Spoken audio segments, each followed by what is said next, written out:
रामचंद्र जी के हाथों से मेरी बद हुआ है। ये बहुत कम लोगों को ऐसा नसीब होता है। नसीब नहीं तो मैं होता। उसी बात में खुश था, बोले मुझे मर्यादा पुरुषोत्तम राम ने मारा है। नेता से अभिनेता बनने का सफर आसान नहीं था, फिर भी इस सफर में रामायण के मामा मारिच का कैरेक्टर आपने बाखूबी निभाया। क्योंकि उस कैरेक्टर के बाद फिल्म सरफरोश ने उनका जीवन बदल दिया। तो आइए आज स्वागत करते हैं हमारे बीच senior young actor Ramesh Goyal ji का। नमस्कार सर। नमस्कार, मैं बॉलीवुड एक्टर रमेश गोयल। तो सर जी, आपका अभिनेता से नेता तक का सफर कैसा रहा? ये जो फिल्मी यात्रा है, इसके बारे में जितना बोलूं बहुत कम है। जब मैं अपने नेटिव प्लेस फतेहपुर सीकरी, जिला आगरा, उत्तर प्रदेश में, ये जगह फतेहपुर सीकरी बहुत फेमस जगह जी, वहाँ रहता था मैं।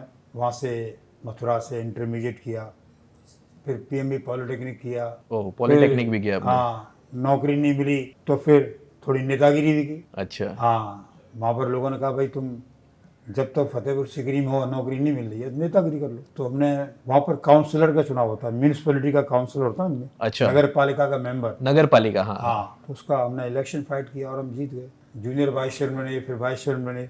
इस तरह से जर्नी जो है नेतागिरी की चलती रही। लेकिन कहीं ना कहीं हमारे दिल में एक्टर बनने की इच्छा थी। ओहो। क्योंकि हम गाँव में बारात में डांस करते थे, जो पड़पड़ी हाँ हाँ हाँ हाँ, उसमें डांस करता था। तो मेरे दिमाग में ये बात थी कि ऐसे ऐसे करने वाले, डांस वांस करने वालों को फिल्म लाइन में काम मिल जाएगा।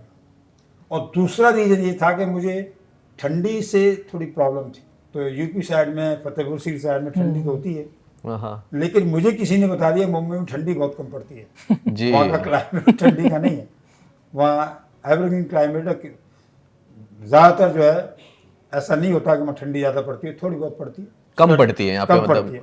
तो मेरी जिज्ञासा पैदा हो गई, बोल अगर वहाँ ठंडी कम पड़ती है और मेरा शौक भी डांस करने का, हो सकता है मैं एक्टर ही बन जाऊँ। फिर मैंने अपना जो सोचने का तरीका है वो थोड़ा बदला। अच्छा। बोले कि अभी बजाय नौकरी के तुम ऐसे ही सोचो। तो मैंने नौकरी में इंटरेस्ट तो लिया, लेकिन एक्टिंग में मेरा ज़्यादा इंटरेस्ट था। अच्छा। तो मैं इन इलेक्ट्रिकल इंजीनियरिंग करने के बाद में, बेरोजगार होने के बाद में, जब मैंने सोचा कि मुझे एक्टर बन सकता हूँ और मुझे डांस करना आता है थोड़ा बहुत, चलते हैं मुंबई, आजमा लेते हैं। हाँ। तो मैं 8 अक्टूबर 1973 को मुंबई की गाड़ी में बैठ गया, देहरादून एक्सप्रेस में। और मेरे साथ में मेरे माँ बाप भी थे, छोड़ने आए थे। वो भी रो रहे थे, मैं भी रो रहा था। स्थिति बड़ी ख़राब थी दोनों की, उधर वो रो रहे थे, उधर मैं रो रहा था। लेकिन चूँकि मुझे बनना था कुछ लाइफ में, और एक मोटो और था मेरे दिमाग में कि मेरे पिताजी मेरे नाम से जाने जाए, कि ये रमेश गोयल एक्टर का पिताजी जा रहे हैं मुंबई में, रमेश गोयल एक्टर, देखिए वो जा रहे हैं। इस तरह से लोग इशारा करें जब मैं उनके साथ चलूँ कि ये रमेश गोयल के पिताजी हैं, न कि ये बोले लोग कि ये रमेश गोयल के लाला देवी चरण का लड़का रमेश गोयल। मुंबई के बारे में ज़्यादा मालूम नहीं था। एक हमारे हीरो थे प्रेमेंद्र, होली आए रे, दुनिया क्या जाने, साजो सनम, दीदार, इनमें वो हीरो थे। लेकिन वो हमारे पड़ोसी थे फतेहपुर सीकरी में। अच्छा। तो वो ऑलरेडी हीरो बन चुके थे, जिनको लोग मनोज कुमार की तरह बोलते थे, मनोज कुमार लगते हैं। अच्छा।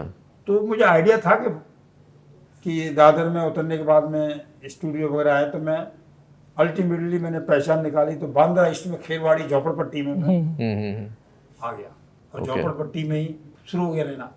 अब झोपड़पट्टी तो झोपड़पट्टी है, चाहे झोपड़े में रहना पड़े, चाहे प्लेटफॉर्म पर सोना पड़े, चाहे कहीं और कहीं सोना पड़े, लेकिन एक्टर बनना है। क्योंकि एक बार जब कोई भी आदमी अपने घर वालों से कह के आता है मुझे बनना है, तो फिर उसकी जिम्मेदारी बन जाती है कि वो बने। तो उस पागलपन में यही नहीं मालूम पड़ रहा है कि मैं कर क्या रहा हूं। चूंकि उस समय एक पेपर निकलता था फिल्म इंडस्ट्री, उसमें वैकेंसी निकलती थी, आदमी चाहिए, जूनियर आर्टिस्ट चाहिए, हाँ, एक्स्ट्रा चाहिए, मतलब इस तरह की लैंग्वेज में आती है। यानी कि जैसे इच्छुक लड़के लड़कियां इस नंबर पे फोन करें। आज भी कहीं भी दिखते हैं। मैं ज्यादा पढ़ा लिखा नहीं हूँ, इंग्लिश तो मेरी वीक है ही ऑलरेडी। मैंने पढ़ लिया अखबार में, तो मैं एक दिमाग में वो बात थी कि अगर मैं मुंबई जाऊंगा तो मैं जूनियर आर्टिस्ट बन जाऊंगा। अच्छा। तो जैसे ही मैंने रहना शुरू किया तो मैंने पता किया कि भाई ये कहाँ पर होते ये लोग चाहिए, तो बोले दादर में रूपतारा स्टूडियो, वहाँ चाहिए। अच्छा। तो मैं पहुँच गया वहाँ बिना टिकट, ट्रेन में बैठ के। पैसे थे ही नहीं, 176 रुपये लेकर आया था। तो वो आने में ही थोड़े बहुत खर्च हो गए, ऑटो रिक्शे इसमें, ट्रेन के भाड़े में सब। तो मतलब हालात बहुत ही जीरो लेवल पर थे। लेकिन पागलपन 100% था, हाई लेवल पे था। हाई लेवल पे। पता लगाया और हम आगे उतारा में। हमने कि सर हमें काम चाहिए। बोल ठीक है, लाइन में खड़े जाओ। लाइन में खड़ा कर दिया और क्राउड हमको ही भेज दी।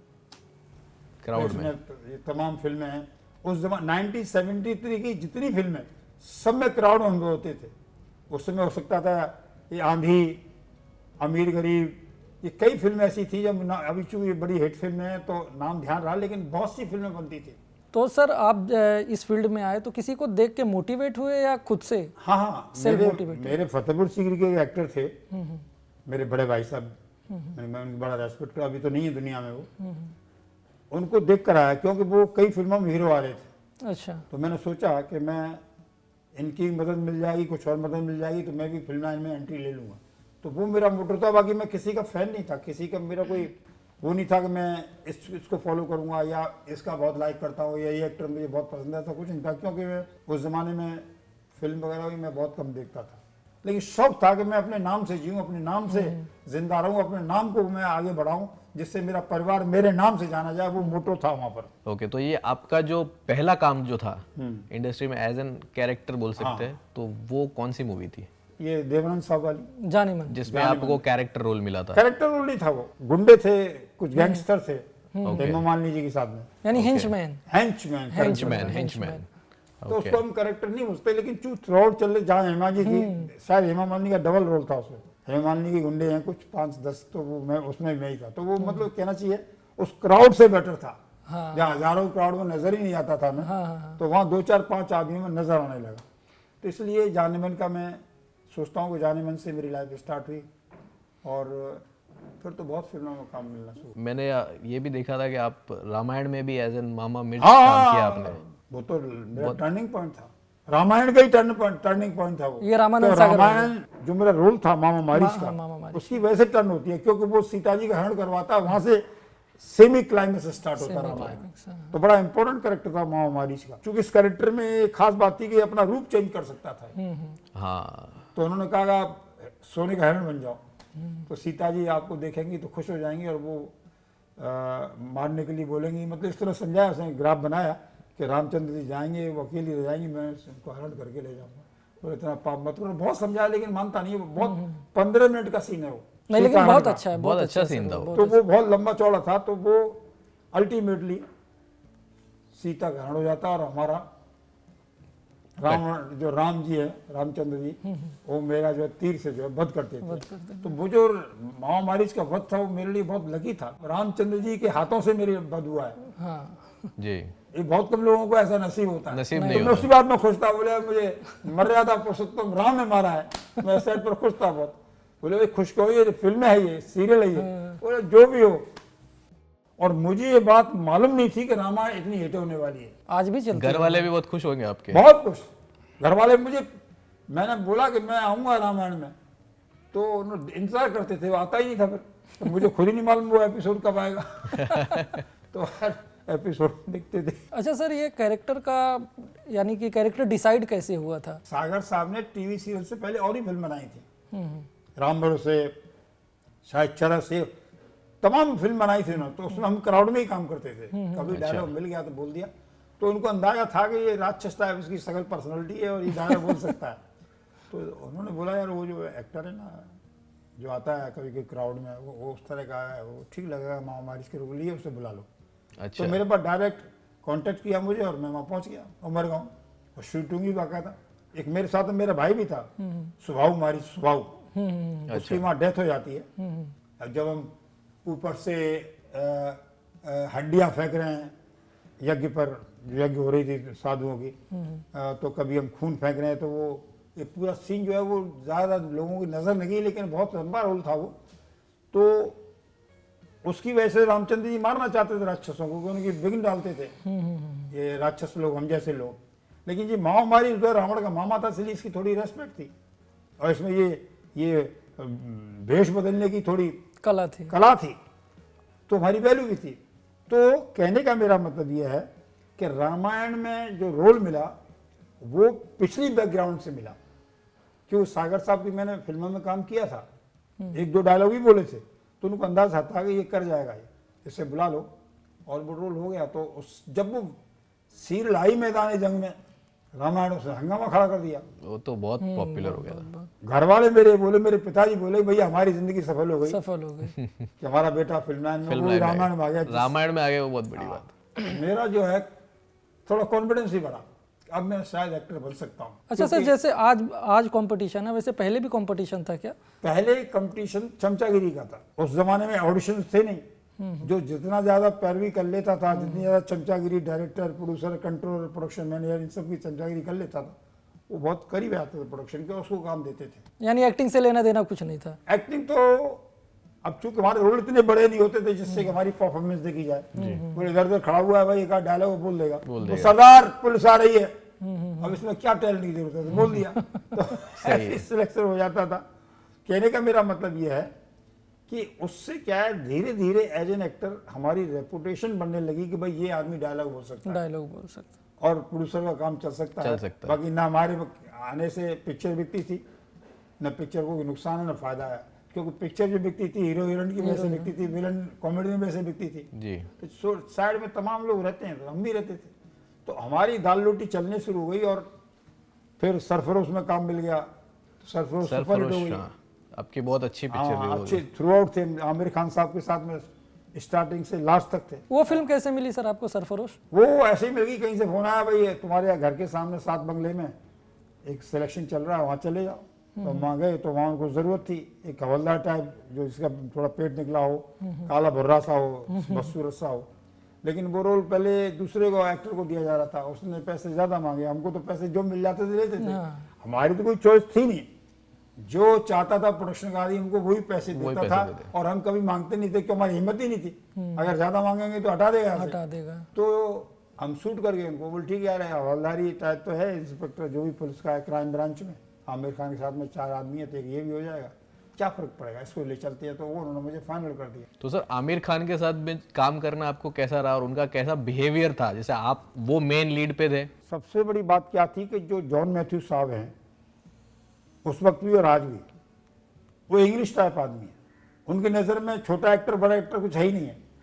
अच्छा। हाँ, इंग्लिश आदमी, और एड मेकर थे वो। जब उन्होंने ये सरफरोश बनाई थी तो उससे पहले कोई फिल्म भी बनाई थी। अच्छा। वो एड मेकर थे, तो एड में तो बजट भी ज़्यादा होता है जी जी, और ट्रीटमेंट भी बहुत बढ़िया होता जी। है। तो सेम कंडीशन उन्होंने सरफरोश में भी रखी। अच्छा। ट्रीटमेंट सबके साथ अच्छा, खाना पीना रहना, पेमेंट बहुत अच्छा। तो इसलिए जब डायरेक्टर प्रोड्यूसर उस दिमाग का हो तो वहाँ कोई टॉर्चर हो ही नहीं सकता है जी। तो डायरेक्टर भी वो थे, प्रोड्यूसर भी वो थे, जॉन मैथ्यू साहब। तो बहुत ही सिस्टमेटिक काम था। और साथ में आमिर खान साहब, वो तो डाउन टू अर्थ आदमी है जी। वो अपने को कभी इन्होंने हीरो नहीं समझा। अच्छा। अच्छा। इतने ज़्यादा डाउन टू अर्थ, सबसे अच्छी तरह मिलना, बातचीत करना, कभी कभी छोटे मोटे कलाकारों की बात भी सुनते थे वो, वैसे कोई परेशानी नहीं थी। कभी कभी वो डायलॉग जो मुझे देते थे अपने, कि रमेश गोयल बोल देगा ये डायलॉग उसके लिए दो, और जैसे कि वो है ना, ए बुढ़िया जल्दी बता, नहीं में और भी तरीके आते हैं बात पूछने के, तो ये डायलॉग आमिर खान साहब का था। अच्छा। आमिर खान साहब बोले यार मैं लंबा चौड़ा आदमी है, ये बोलेगा अच्छा लगा, थ्रेटन करते हैं जरा बोलने में, तो उन्होंने मुझे डाले। ऐसे मेरा रोल कोई खास नहीं था सरफरोश में, लेकिन आमिर खान साहब की वजह से वो रोल बनता चला गया। बोले उसको वहां से इधर कर दो यार, रमेश गोयल को इधर। तो डायरेक्टर भी सोचा कि आमिर खान साहब जो है ज्यादा ही सपोर्ट करते हैं, सपोर्ट कर रहे हैं रमेश गोयल जी को, उन्होंने भी सहारा दे दिया। तो मेरा वो रोल थोड़ा बन गया, थ्रू आउट हो गया वो। अच्छा। और उसकी वजह से मेरी दाल रोटी चलना शुरू हो गया। सरफरोश के बाद में फिर मैंने पीछे मुड़ के नहीं देखा है, क्योंकि सबको मालूम पड़ गया कि नया एक्टर आया, जो 4 ऑफिसर में से एक ऑफिसर है, उसे बुला लो, इंस्पेक्टर रोल दो, हवलदार का रोल दे दो, कभी किसी का रोल दो। मुझे काम मिलना शुरू हो गया, मेरी दाल रोटी, और आज तक चल रही है। सरफरोश की वजह से और माँ मारी के रोल की वजह से, रामायण की वजह से मेरी और फिल्में तमाम हिट हुई हैं, लेकिन नाम इनका ज्यादा हुआ है। उसके बाद में आपने शायद ये सेम पुलिस वालों का रोल काफी किया, बहुत किया। और उसमें मैंने ये भी देखा था, क्योंकि मैं झूठ नहीं बोलता, हाँ। उसमें भी आप पुलिस वाले कैरेक्टर में ही थे। क्योंकि मैं झूठ नहीं बोलता। हाँ। बहुत अच्छा। डेविड दमसवा डायरेक्टर, गोविंदा सामने, और हमको इतना कॉन्फिडेंस तो आया नहीं था परफॉर्मेंस में, लेकिन फिर भी थोड़ा काम करने का, अच्छा काम करने के थे। कटघरे में खड़े हुए डायलॉग बोल रहे, अच्छा काम किया आपने उसमें। वो बहुत अच्छा लगा। डायरेक्टर को, डेविड धवन को, कि भाई तुमने बहुत अच्छा काम किया, हम सोच रहे थे पता नहीं तुम बोल पाओगे नहीं बोल पाओगे, एक ही शॉट है वो जी। पर हमने एक शॉट बोल दिया क्योंकि कॉन्फिडेंस थोड़ा बहुत तो आ गया था। जी जी। हालांकि एक्टर तो कभी परफेक्ट होता ही नहीं मेरे हिसाब से। एक्टर कितना भी बड़ा क्यों ना हो, कितना ही बड़ा स्टार क्यों नहीं हो, लेकिन वो 100% परफेक्ट नहीं हो सकता, नहीं हो सकता। क्योंकि कला कला की लंबाई या ऊंचाई जो सब इतनी ज्यादा है कि उसको पार करना बड़ा मुश्किल है। जी। कला ही है, तो कलाकार 100% वहां तक नहीं पहुंच सकता, चाहे वो कितना ही बड़ा कलाकार क्यों नहीं। इसीलिए सब बड़े कलाकार जो होते हैं वो बोलते हैं आज भी हम सीख ही रहे हैं। सीख ही रहे। हाँ, तो मैं तो बहुत छोटा था और थोड़ा बहुत कॉन्फिडेंस आ गया तो बोलने लगा था, तो मुझे काम मिलने लगा था, तो इसमें सरफरोश का बहुत बड़ा था। फिर तो मुझे बड़ी बड़ी फिल्मों में, सब जितनी बड़ी फिल्में होती थी सब में हम कहीं खड़े हुए हैं, कहीं 2 डायलॉग बोल रहे हैं, कहीं यस बॉस, कहीं लाफा पड़ा, थप्पड़ पड़ा, गिर गए, फाइट हो गई थोड़ी सी, कोई गुंडे बन गए, कभी चोर लफंगे, जो भी रोल थे सब किए हमने।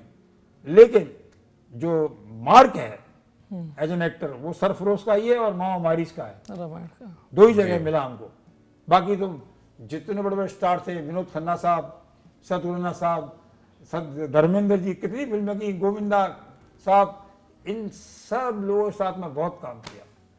दिलीप साहब के साथ भी काम किया, उनके तो डायरेक्शन में काम किया मैंने। तो सर आपने इतने लोगों के साथ काम किया है, तो इसमें मैं ये जानना चाहूँगा कि जो एक्टर्स जो होते हैं, जो मेन एक्टर्स जो होते हैं, वो काम करते वक्त इतना फोकस जो देते हैं, मैंने ये भी सुना है कि वो लोग कुछ कभी कोई बोलते हैं कि कोई ड्रग्स लेते हैं या कोई ऐसे कुछ करके फिर उनका कंसंट्रेशन वो लोग बढ़ाने के लिए ऐसा नशा करके या फिर ऐसा टोटल झूठ।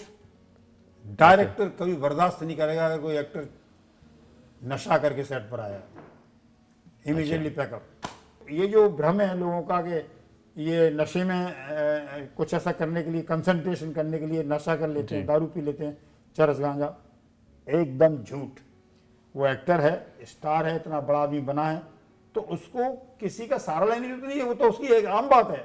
उसके लिए परफॉर्मेंस करना कोई बड़ी बात है ही नहीं है, क्योंकि वो रोजाना करता है इस काम को, उसे दारू पीने की जरूरत ही नहीं है। मैंने इंस्टाग्राम देखा आपका, जिसमें आप बहुत सारी रील्स बनाते हो, आप बहुत एक्टिव हो सोशल मीडिया पे।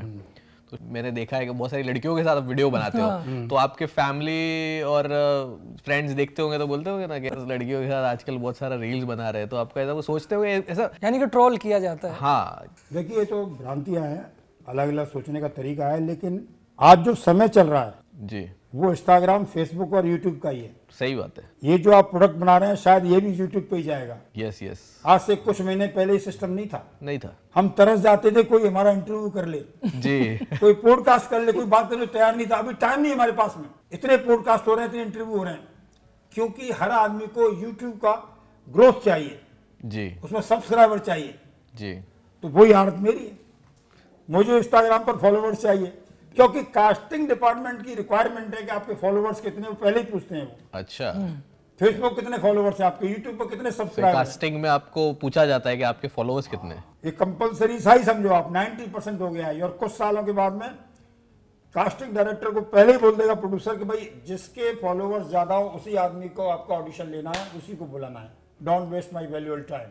अच्छा, मेरे पास टाइम नहीं है, सबकी आईडी मंगा लो, जिसकी आईडी में जो रेशो से जिसकी आईडी सबसे ज्यादा की उनको फाइनल करके और हमारे पास भेजो, हम एग्रीमेंट करेंगे और काम देंगे फिल्मों में। क्योंकि सर आज की तारीख में कोई भी प्रोडक्ट हो, फिल्म हो, सीरियल हो, वेब सीरीज हो, हर चीज जो है कहीं ना कहीं इससे रिलेटेड है। ऑनलाइन हो गया सर। ऑनलाइन हो गया सर। मैं कोई भी रील बनाता हूँ लड़के के साथ में, लड़कियों के साथ में, वो 1 मिनट में पूरे सब लोगों को मालूम पे आती है फॉलोवर्स को, चाहे वो लाइक करें ना करें, लेकिन वो देखते तो एक बार, व्यूज आ जाते हैं। व्यूज आ जाते। लेकिन सर जिस हिसाब से आपका एनर्जी है, जो एनर्जी के साथ आप लड़कियों के साथ बनाते हैं, हम जैसे लौंडे शर्मा जाए नहीं, तो हमारे अंदर वो एनर्जी नहीं है। उसका रीजन ये है कि लड़कियों को मेरे साथ बनाने में थोड़ा फायदा है। क्या? अच्छा, जिन लड़कियों के फॉलोवर्स ज्यादा है, मुझसे ज्यादा है, वो मेरे साथ नहीं बनाती हैं। अच्छा, मेरे साथ वो लड़कियां बनाती हैं जिनके फॉलोवर्स कम है, वो अपना बढ़ाना चाहती है। हाँ, जब कोलैब करते हैं हम एक दूसरे से, तो मेरे फॉलोवर्स उसको भी देखते हैं। मान लो किसी लड़की के 10,000 फॉलोवर्स हैं और मेरे 1 लाख है, मान लो 1,08,000 तो है जी जी, तो मेरे 1,08,000 देखेंगे, उस लड़की को भी देखेंगे और वो फॉलो भी करेंगे उसको फॉलो भी करेंगे, तो बढ़ गए उसके फॉलोवर्स। तो कहीं ना कहीं लड़कियां जो अट्रैक्ट होती हैं मेरे साथ वीडियो बनाने के, उसका रीजन ये है कि मेरे फॉलोवर्स मालिक की दया से थोड़े ठीक है, ज्यादा ठीक नहीं है, ठीक है। कि एक तो आप एनर्जेटिक हो और दूसरा आप आशिक मिजाज भी लगते हो काफी। नहीं, एक्टर ग्लैमरस तो होता ही है। एक्टर में ग्लैमर होता है, ग्लैमर है। सेंटिमेंट्स होते हैं, तभी तो एक्टर है वो। नहीं, जिस एज के आप हैं सर, एज मैं तो आपसे भी छोटा समझ रहा हूँ नहीं, हम दोनों की एज मिला के भी आपकी एक्सपीरियंस ज़्यादा है आपका। क्योंकि क्या है कि अगर एक्टर ग्लैमरस नहीं है, एक्टर इमोशन नहीं रखता है, तो वो अच्छा एक्टर नहीं बन सकता। एक्टर के लिए अब जैसे मैं ग्लैमरस हूँ, मान लो मैं मुझे बनना है तो मुझे बॉडी शेप में रखनी पड़ेगी। मैं पैदल ज़्यादा चलता हूँ, डेली 2 घंटे से लेके 3 घंटे डेली पैदल चलता हूँ। पैदल चलने के बाद मैं पानी पीता हूँ, फिर भूख लगती है, खाना खाता हूँ, वो डाइजेस्ट हो जाता है, और एक टाइम खाता हूँ। तो ये 2-4 बात ऐसी है जो सीनियर सिटीजन को अडॉप्ट करनी ही चाहिए। सीनियर सिटीजन अगर एक टाइम खाना खाता है और पैदल चलता है, पानी पीता है ज़्यादा, तो बीमारी नहीं होगा। मेरे में कोई बीमारी नहीं है, आप यकीन करेंगे मैं गोली नहीं ली आज तक, क्या बात नो टैबलेट। दवाई खाना तो बहुत बड़ी बात है। आप मेरे यहाँ पर देखो, ये मुझे मालूम था कि सवाल करेंगे स्मार्टनेस का।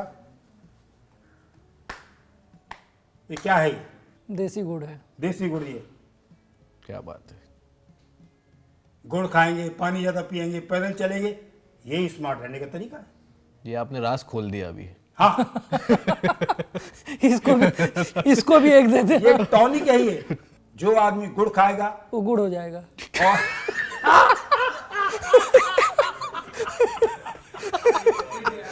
आपने तो टॉपिक ही बोला दिया। तो सर ये जवानी रहने का ये है, पैदल चलना अच्छा, और आयुर्वेदिक होना। लड़कियों का स्वार्थ है उसमें, इसलिए मेरे साथ वीडियो बनाती है, बाकी मेरा कोई इंटरेस्ट नहीं है। लेकिन एक बात जरूर है कि एक्टर ग्लैमरस रहना चाहता अपने आप को, और किसी से कम नहीं आंकता। जैसे मैं हूँ, अगर लड़की कोई 20 साल की लड़की वीडियो बना रही है तो मैं अपने को 20 साल का ही समझ के वीडियो बनाता हूँ। आप मेरा देखिए, डांस फांस सब कुछ देखिए मेरे। बहुत एनर्जी है सर, बहुत एनर्जी। सर एनर्जी है, तभी तो मैं 7 बंगले से एक काशी मीरा रोड आ गया, चल के जैसे भी है। अगर आप हेल्दी नहीं है तो मीरा रोड आने का सवाल ही नहीं किसी एक्टर का। नहीं, ये बात तो सही है। नहीं सर, मैं नहीं, तो यार मैं मीरा रोड नहीं जाऊँ। बहुत से एक्टर हैं जो बहुत से एक्टर नहीं है, आता। लेकिन वो काम ही नहीं करते हैं बाहर। लेकिन मैं मरते दम तक इसी तरह से स्मार्ट रहना चाहता हूँ। जब तक मैं मरूंगा तब तक डांस करूंगा, तब तक पानी पीऊंगा, और तब गुड़ तक खाऊंगा, और एक टाइम खाना खाऊंगा। और आप देखिए 10 साल बाद मिलेंगे और जिंदा रहे तो, कि जरूर हम सर। लोग उसी हिसाब से स्मार्ट है। बहुत और या इस सब मैं इस कैमरे में बोल रहा हूँ इस बात को, जो आदमी पानी पिएगा, कम खाना खाएगा, कम शौक करेगा, मेहनत करेगा, बुजुर्गों की सेवा करेगा, इज्जत करेगा, वो आदमी कभी बूढ़ा नहीं हो सकता। ये मेरा दावा है जो मैं करता हूँ। अच्छा सर, जैसे कि हमने देखा है आप बी ग्रेड फिल्मों में भी काम किए हैं, तो बी ग्रेड फिल्म में और ए ग्रेड फिल्म में क्या फ़र्क होता है? देखिए, हम कैरेक्टर एक्टर हैं, हम सीन 2 सीन 4 सीन करने वाले एक्टर हैं जो पर डे पर काम करते हैं फिल्म लाइन में। पर डे का मतलब यह है कि आप चाहे ए ग्रेड में काम कराइए, चाहे बी ग्रेड में कराइए, चाहे सी ग्रेड में, चाहे डी ग्रेड में, किसी ग्रेड में काम कराइए। ऐसा सिस्टम नहीं है यहाँ पर कि आप ए ग्रेड में काम करेंगे तो पर डे ज़्यादा मिलेगा, अच्छा, और बी ग्रेड में करेंगे तो पर डे कम मिलेगा। ऐसा नहीं है। हम कभी इस ग्रेड में जाते ही नहीं है। हम जाते हैं कि हमारा काम क्या है और हमको काम क्या करना है और कितना पर डे मिलेगा, क्योंकि हम इतने ज़्यादा प्रॉब्लम में रहते हैं एज एन एक्टर। रेगुलर काम नहीं है हमारे पास, कभी कभी काम मिलता है। अगर हम ग्रेड देखेंगे कि हम इस ग्रेड में करेंगे, उस ग्रेड में नहीं करेंगे, इस ग्रेड में क्यों हमको इतना दे रहे हैं, जो प्रोड्यूसर का बजट होता है, जो प्रोड्यूसर है, फिल्म है, हम ग्रेड देखते ही नहीं है। खासकर मैं अपनी तरफ बोल रहा हूँ, मैं ग्रेड को नहीं देखता हूँ। मुझे तो दिखाई देता है पर डे और मेरा रोल, कि मेरा रोल क्या है और पर डे क्या है। तो इसलिए ग्रेड का सवाल ही नहीं है। जैसे कि ये भी बोला जाता है कि जो पहले की जो फिल्में होती थी, या ए ग्रेड मानो या बी ग्रेड मानो, तो जिस हिसाब से पहले की जो फिल्में बनती थी साफ़ सुथरी बनती थी। आज की जो वल्गैरिटी और न्यूडिटी जो बढ़ा है, पहले तो एक चलो ठीक है गाना चल रहा है, 2 फूल को ऐसे ऐसे किए, दिया बुझा काम हो गया। आज तो वो चादर में ही सब कुछ हो जाता है। नहीं, वो ग्रेड अलग है। अच्छा, चादर वाली ग्रेड अलग है। अच्छा, बाकी जो feature film, Hindi feature film में ये गंदगी नहीं दिखाई जाती है। अच्छा, क्योंकि पूरा हिंदुस्तान देखता है, उसके बच्चे परिवार सब देखते हैं, तो वो फिल्मों को देखने वाले अलग ऑडियंस है। तो वो उसकी भी ऑडियंस है, वहां से भी प्रोड्यूसर कमाता है। अच्छा। वहां से भी डायरेक्टर टेक्नीशियन जिंदा रहते हैं, उनको घर चलता है उनका। ऐसा नहीं है कि गंदगी जहां पर है वहां पर पैसा नहीं मिलता, वहां भी पैसा मिलता है, पर वो डिपार्टमेंट अलग है। लेकिन जो हिंदी फिल्म जैसे हम बोलते हैं उसमें कोई गंदगी नहीं होती। और मैंने देखा है कि बड़ी बड़ी फिल्मों में भी कभी कभी छोटा मोटा रहता है ऐसा माहौल, किसिंग तो वो गंदगी नहीं होती, वो सीन की डिमांड होती है। होती है। तो इसलिए कहना गलत है। हर फिल्म में प्रोड्यूसर को प्रॉफिट चाहिए, तो जैसी ऑडियंस होती है उस ऑडियंस के लिए वही पिक्चर बनाता है प्रोड्यूसर। अच्छा सर, मेरा एक और सवाल है कि जैसे कि आप तो काफ़ी यंग लग रहे हो जी। और एनर्जेटिक भी हो जी। तो आपके फैमिली में आपके अलावा और कौन कौन है? सब हैं, बीवी है, बच्चे हैं, परिवार है पूरा। अच्छा, साथ में ही रहते हैं सब? सब नहीं रहते, अलग अलग है, लेकिन परिवार में सब है, अच्छा अच्छा। सबके अलग अलग फ्लैट है। अलग अलग रहते, मतलब आपके बच्चे आपके साथ नहीं रहते? नहीं, मैं और मेरी बीवी एक फ्लैट में, बेटा दूसरे फ्लैट में और बेटी तीसरे फ्लैट में। ऊपर वाले का दिया वो सब कुछ है। जब हम फ्लैट अलग अलग रह सकते हैं, साथ में क्यों रहें? तो लड़ाई झगड़े के चांस ही नहीं, आपस में प्यार से रहते हैं। और मैं आपको बताऊं, मेरा बेटा तो सपूत है। वो तो मेरी, अब समझो 10 महीने से मेरी वाइफ जो है बीमार है, उसका ऑपरेशन हुआ है, इसका बैकबोन का, वो बेड रिडन है। 10 महीने सेवा कर रहा है वो और उसकी वाइफ। थोड़ी बहुत सेवा मैं भी करता हूँ, लेकिन मैं पैसे का अरेंजमेंट करता हूँ, बेटा भी पैसा खर्च करता है, तो सम्मिलित रूप से मेरी वाइफ की सेवा हो रही है। और वाइफ फर्स्ट क्लास है, मैं भी फर्स्ट क्लास हूँ, बेटा भी फर्स्ट क्लास है। देखिए, जहाँ पर परिवार में सच्चाई रहती है वहीं प्यार रहता है। हम लोग सब प्यार से रहते हैं। बहुत अच्छी फैमिली है मेरी। मेरे इस पूरी मुंबई में समझो कि सैकड़ों मेरे नाते रिश्तेदार हैं यहाँ पर कोई कब सपोर्ट करेगा, कब मदद करेगा, आएगा कि नहीं आएगा मदद करने, ये डाउटफुल है। लेकिन परिवार वाले ज़रूर आपके साथ हैं। जो मेरे बीवी बच्चे हैं वो मेरे साथ हैं। बाकी नातेदार रिश्तेदार जान पहचान वाला कोई मदद करेगा नहीं करेगा, ये परिस्थितियों पर डिपेंड करता है। यानी फैमिली का फुल सपोर्ट है सर? फैमिली का फुल सपोर्ट है, फैमिली मेरे साथ है। और मैंने चाहे कितनी भी वीडियो लड़की के साथ बनाई हो, कैसा भी काम किया हो, फैमिली को कोई ऑब्जेक्शन नहीं है, क्योंकि उसे मालूम है कि मैं पर डे के लिए काम कर रहा हूँ। जी। मैं पैसे के लिए काम कर रहा हूँ, जो मुझे खर्चा देना है बीवी बच्चों को।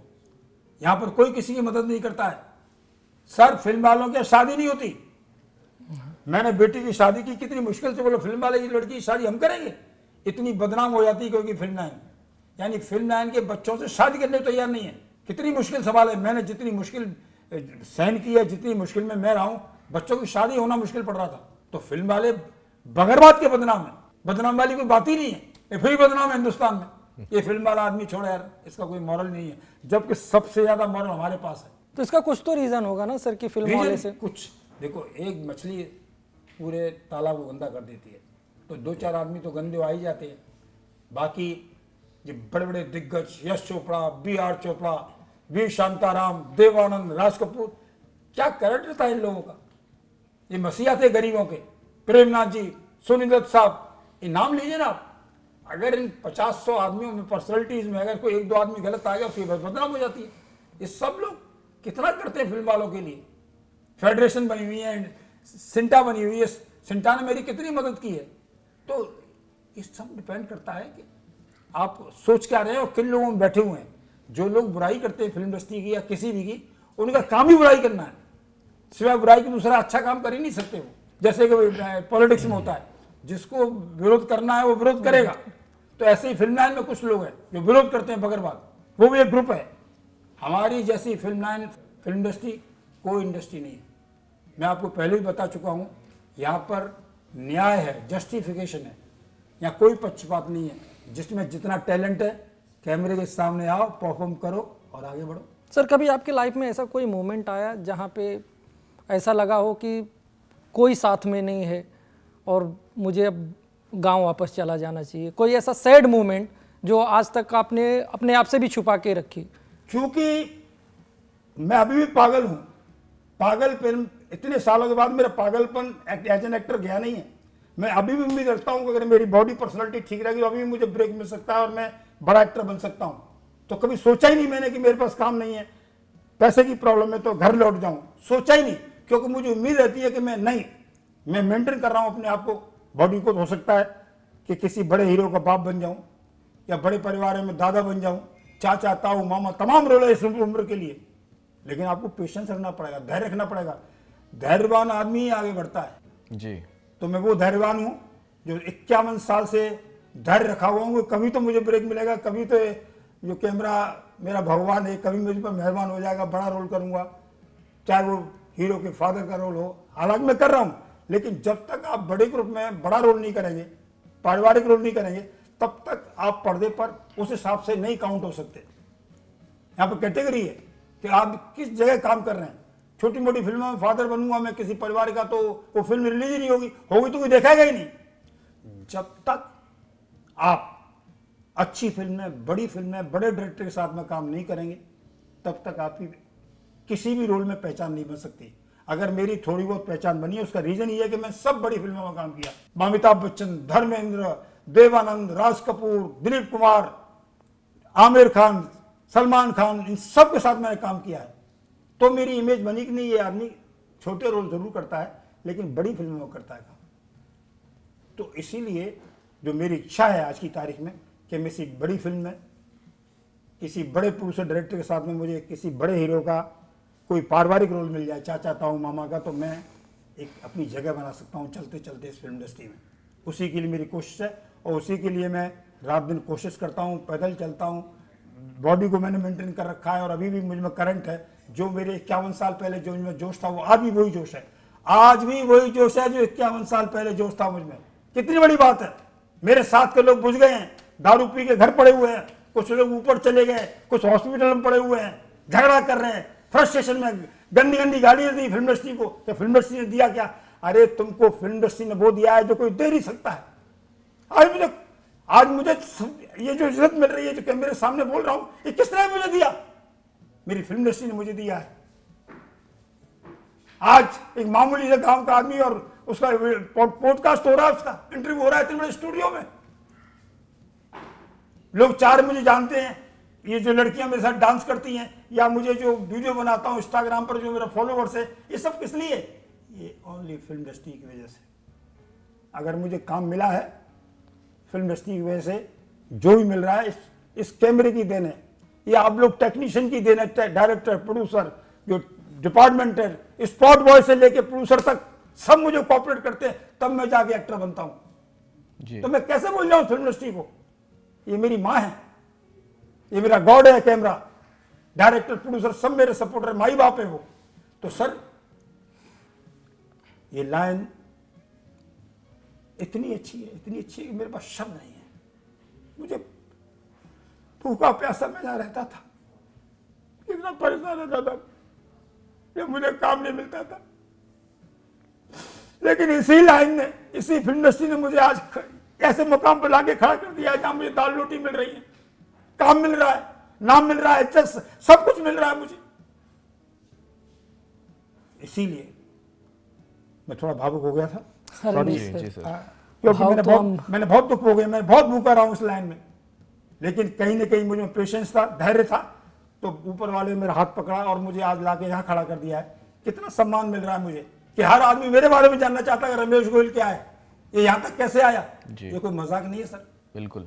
अब एक इच्छा है बस कि कोई बड़ा रोल, बड़ी फिल्म में, बड़े प्रोडक्शन में, बड़े ग्रुप में मिल जाए, उसके बाद तो जाना ही है दुनिया से। नहीं सर, जरूर मिलेगा, जरूर मिलेगा, ये तो होना ही है, क्योंकि आप इतने सालों से लगे हुए हैं। तो मतलब कि मरते दम तक कैमरे के सामने रहूंगा, मरते दम तक।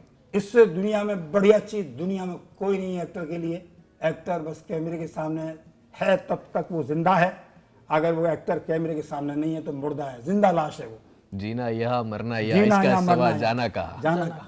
जहाँ भी देखो रमेश गोयल जी हमेशा उपस्थित रहते हैं। जहाँ पे कैमरा है, जहाँ पे अवार्ड फंक्शन है, जहाँ पे कोई भी मंच है, वहाँ पे आप जरूर उपस्थिति आपकी रहती है। वो इसलिए सर कि मैं ये देखता ही नहीं हूँ मेरी कहाँ पर रेस्पेक्ट हो रही है, कहाँ सम्मान हो रहा है, कहाँ मेरी बेइज्जती हो रही है, कहाँ मुझे इंसल्ट मिल रही है जी। जो प्रोग्राम में जाते हैं वो अपने देखते हैं कि मुझे स्टेज पर बुलाया कि नहीं बुलाया, अवार्ड मिला कि नहीं मिला जी, मेरा नाम पुकारा कि नहीं पुकारा सबके सामने, तो वो लोग बहुत लिमिटेड हो जाते हैं। मैं तो पीछे बैठ के एंजॉय करता हूँ। अगर आप में ताकत होगी तो खुद अनाउंसर या ऑर्गेनाइजर बोलेगा गोयल साहब आप पीछे क्यों बैठे, भाई आगे आइए, आप मंच पर आइए। तो वो रेस्पेक्ट होनी चाहिए। इसलिए मैं अपने को जज करता रहता हूँ प्रोग्राम में जाने के बाद मेरी रेस्पेक्ट कितना है, कम हो रही है, कितनी ज्यादा हो रही है जी। उससे वो हमारा जजमेंट है कि अगर आपको मंच पर बुला के अवार्ड मिल रहा है, मीन्स कहीं ना कहीं आपको रिकॉग्निशन मिल रहा है, आपकी तपस्या का फल मिल रहा है। तो सर आपने अमिताभ बच्चन जी के साथ में भी काम किया है, उनके साथ जो आपका एक्सपीरियंस रहा है वो कैसा रहा? सुपर, इतना बढ़िया एक्टर, इतना बढ़िया स्टार, इतना बढ़िया इंसान, मेरे ख्याल से 100 साल के बाद में भी नहीं आएगा। जी। इतना डिसिप्लिन, टाइम के पंचुअल हैं वो, हर आदमी का ध्यान रखते हैं। कुली में मैं 1 महीने साथ था बेंगलोर में, हर एक्टर की तरह ध्यान देते हैं, इसको खाना मिला कि नहीं मिला, सेट पर कौन क्या गड़बड़ कर रहा है, हर चीज़ का ध्यान और हर एक की इज्जत करना। डिसिप्लिन इतने कि हमसे पहले वो सेट पर आते थे, अपने वैनिटी वैन में कोई चमचागिरी नहीं, कोई एंट्री नहीं, अकेले रहना। कहीं ना कहीं वो ऊपर वाले को याद करते रहते हैं, जो भी करते हैं वो डिस्टर्ब नहीं होना चाहते। बहुत ही जीनियस आदमी है, जीनियस एक्टर हैं और डिसिप्लिन एक्टर हैं जी। मैं उनकी जितनी तारीफ करूं अमिताभ बच्चन की उतनी कम है। मैंने उनके साथ में कुली में काम किया, कालिया में काम किया, नमक हलाल में काम किया और सोचता रहा कि कहीं अमित जी के साथ में मेरा एक सीन बन जाए अच्छा सा, तो मेरे मार्क हो जाऊंगा, फ्रेम मिल जाएगा, रिकॉग्निशन मिल जाएगा, लेकिन नहीं मौका मिला। आलोकनाथ हैं जो इनको बापूजी का टैग मिला है, अरे क्या एक्टर है वो। तो बीच में कंट्रोवर्सी भी उनका कुछ हुआ था ना किसी लड़की को लेके। वो लड़की केवल इसलिए बीच में आ गई, वो क्या नाम था, ऊटी क्या नाम था, वो कौन सा वो चल रहा था, me too. Me too me too me too me too me too me too me too me too में क्या हो गया कि लोगों लड़कियों को लगा कि हम फेमस हो जाएंगे अच्छा, नाम लेने से, तो कोई फेमस हुआ नहीं। हाँ, उनकी जरूर लाइफ थोड़ी डाउन हो गई, हाँ, छवि खराब हो गई, छवि खराब हो गई। बाकी ये फिल्म है ना, जहाँ पर डे नाइट लड़के लड़कियाँ आदमी हीरो हीरोइन सब साथ रहते हैं, तो छोटी मोटी बातें तो हो ही जाती हैं। हम जैसे कैरेक्टर आर्टिस्ट साथ में हो जाती हैं, जब हम शूटिंग करते हैं, लड़कियां होती हैं, हम लोग होते हैं, तो थोड़ी बहुत हंसी मजाक तो हो ही जाती है। डांस कर रहे तो हाथ तो लगेगा ही लगेगा। इसी बात में मीटिंग हो गया, हाथ लग गया और पूरे हिंदुस्तान की टीवी में आ रहा है वो। तो ये सब ठीक है, वो वक्त था, चला गया, बुरा वक्त था फिल्म इंडस्ट्री के लिए, बड़े बड़े अच्छे लोग आउट हो गए, यानी चीजें गलत थी, बहुत गलत थी। सर ये फिल्म इंडस्ट्री है, खुला मैदान है, एकदम खुला मैदान है। यहाँ सब लोग ग्लैमरस होते हैं, टेक्नीशियन भी ग्लैमरस होते हैं, डायरेक्टर, प्रोड्यूसर, एक्टर सब ग्लैमरस होते हैं। ग्लैमर की दुनिया है, ये ग्लैमर है तो ही तो पूरा हिंदुस्तान देखता है। अगर फिल्म इंडस्ट्री से ग्लैमर खत्म कर दो, कौन देखेगा? कोई नहीं। तो ये सब ग्लैमर में ही आता है, किसी पे चार्ज लगा दो, किसी पर आरोप लगा दो, यानी कि किसी तरह से कंट्रोवर्सी कर दो, कंट्रोवर्सी कर दो। कभी कभी फिल्म को हिट करने के लिए लोग कंट्रोवर्सी कर देते हैं, गलत डायलॉग डाल देंगे, गलत सीन दे देंगे कि कंट्रोवर्सी हो जाएगी तो मेरी फिल्म हिट हो जाएगी। ये होता नहीं है वो। जब तक फिल्म जानदार नहीं होगी फिल्म हिट नहीं हो सकती। फिल्म में होना चाहिए तो फिल्म हिट होती है। ये गलत बात है कि बहुत बड़ा एक्टर तो फिल्म हिट होने वाली, ऐसा नहीं है। बड़े बड़े एक्टर थे, उसमें 7 एक्टर एक फिल्म में, पिक्चर फ्लॉप, और जब अकेला नया आदमी नया एक्टर है और पिक्चर सुपर हिट। आपने देखी आशिकी, कौन था उसमें? राहुल रॉय, वो तो नया था उस वक्त जी। अनु अग्रवाल भी नहीं थी। Super hit film. और मैं आपको ऐसी फिल्मों के 10 नाम गिना दूं जिसमें बड़े बड़े एक्टर थे, सुपर फ्लॉप, आज भी हो रही है सुपर फ्लॉप। आप साउथ देखिए, साउथ की फिल्म में कैसे कैसे हीरो आ रहे हैं। हाँ। न वो ज्यादा कोई खूबसूरत है, न कोई बहुत बड़े स्मार्ट है, लेकिन पिक्चर सुपर डुपर हिट है, बम्पर। तो इसलिए डिपेंड करता है कि जो डायरेक्टर कहना चाहते हैं कैमरे में, पब्लिक के लिए जो देना चाहते हैं वो दे पाए या कह पाए, नहीं कह पाए। स्क्रिप्ट जो है सबसे स्ट्रांग होनी चाहिए। जो डायरेक्टर सोच के चल रहा है फिल्म बनाने के लिए, वो फिल्म में प्रूव करना चाहिए कि मैं जो कहना चाह रहा हूँ वो मैंने कह दिया है। स्टार्ट कहीं से होती है, पिक्चर एंड कहीं होती है, पिक्चर चलती नहीं। इसमें इंडस्ट्री का नुकसान है। तो सर आपका बहुत बहुत धन्यवाद है जो आप अपना कीमती समय निकाल के यहाँ पे हमारे पॉडकास्ट में आए। धन्यवाद आप मेरे लिए मत बोलिए, धन्यवाद मैं आप सब लोगों का देना चाहता हूँ, क्योंकि आप मुझे फेमस कर रहे हैं। ये जो पॉडकास्ट है, ये इंटरव्यू है, पूरी दुनिया देखेगी, तो फेमस कौन होगा? मैं हूँगा। चेहरे की वैल्यू मेरी बढ़ेगी। तो इसलिए धन्यवाद मैं आप सब टेक्नीशियन, डायरेक्टर, प्रोड्यूसर, कैमरामैन और टेक्नीशियन जितने भी चाय पिलाने वाले से ऊपर तक सबको, प्रोड्यूसर को मैं धन्यवाद देता हूँ कि मुझ जैसे एक छोटे से कलाकार को आपने बुला के इतनी इज्जत दी, इतना सम्मान दिया और इतनी अच्छी तरह से मेरे ऊपर जो है कैमरे भगवान को चलवाया। और ये मैं चाहता हूँ कि ये हमारा पॉडकास्ट है सुपर हिट हो और आपको मैक्सिमम फ़ायदा हो, यही मेरे दिल की तमन्ना है। और अगर मुझसे कोई गलती हुई तो मैं माफ़ी चाहूँगा। बाकी आप लोगों को सबके लिए बहुत बहुत धन्यवाद। God is great. जय हिंद।